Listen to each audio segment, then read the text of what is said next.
Бүгүнкү күндө 90% ашык акча только айлыкка кетет. Агар тут центр занятости болуп калды, андай болбош керек.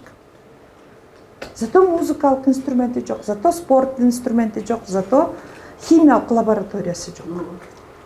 Туурабы? Мугалимдер да тытышып эле калды да. А мен айтып атам, мен бербейт болчумун. 100%. Мен баланын билиминин натыйжасына жараша төлөшүм керек. Элементардуу.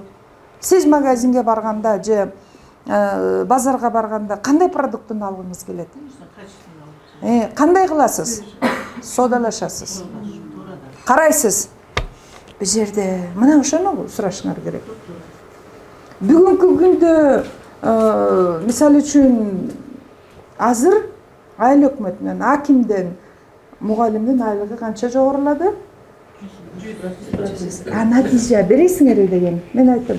1-класстан 11-класска чейин кыргыз тилин окутабыз, кыргыз тилин билбеген балдар чыгат. Туурабы?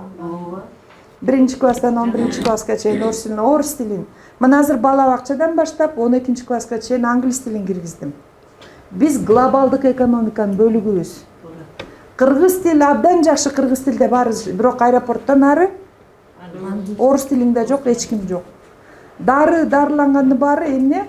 Технологиянын баары, минген машинеңдин баары.